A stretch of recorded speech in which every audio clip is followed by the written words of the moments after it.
And former President Donald Trump is also campaigning.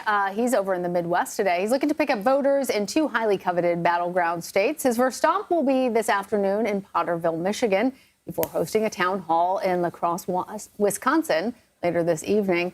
We're going to bring in now CBS News chief election and campaign correspondent Robert Costa. He's in Washington with more for us. So, Bob, what can we expect from the former president out on the campaign trail today?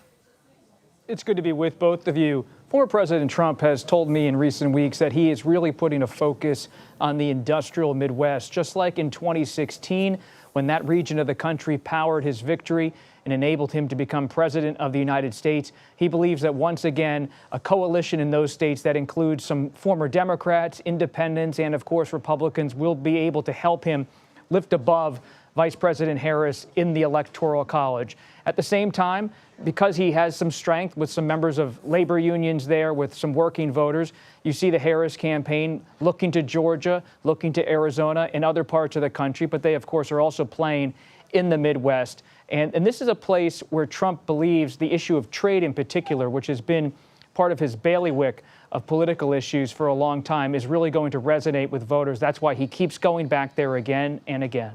Well, let's talk about honoring fallen soldiers. Trump is facing criticism for his visit to Arlington on Monday. Of course, this is hallowed ground for service members' families of any political affiliation, but there's no politics allowed there. Is Trump's effort to honor one soldier's family backfiring? We're going to see how this episode plays out in terms of an investigation or a review at Arlington National Cemetery, which is part of the military apparatus in the United States, a sacred place, as you say. I was actually at Arlington National Cemetery the morning former President Trump was there, standing near the tomb of the unknown soldier. I did not go to Section 60, where Trump went with some of the families who had relatives killed during recent wars in the Middle East. And that was where this incident occurred. There is some video that has emerged, provided by the Trump campaign, of him with the families at the grave sites, at the burial sites. At the same time, we have not seen any video evidence at this time of any kind of altercation, but there does seem to be an acknowledgement from both sides that there was some kind of verbal or even physical standoff. We're going to try to collect more facts about exactly what happens. The Trump people have denied there was any kind of wrongdoing on their part, saying they were invited by the families. But those who are part of the Arlington National Cemetery system clearly had some concerns about the former president being there with a photographer, with some of his campaign advisors. This is something that really is going to be centered upon what we learn from evidence, photos, videos that hopefully emerge in the coming days to provide some clarity about what exactly happened at Arlington National Cemetery.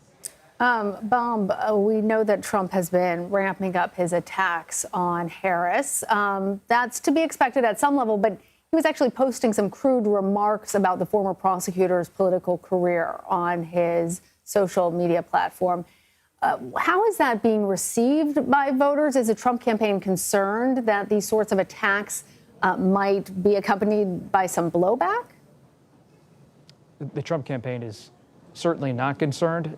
This is a part of their strategy. Trump always raises questions about people's past, their personalities, their alleged conduct, or at times misinformation, false claims on social media.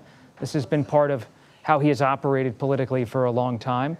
And the Trump campaign knows this, and it's not like they are hand-wringing inside of the Trump high command about former President Trump and what he's doing on Truth Social. At the same time, some Trump advisors don't believe this is entirely helpful to the Trump campaign, but they believe that there is something to be said about Trump making these kind of attacks because it rallies his own base.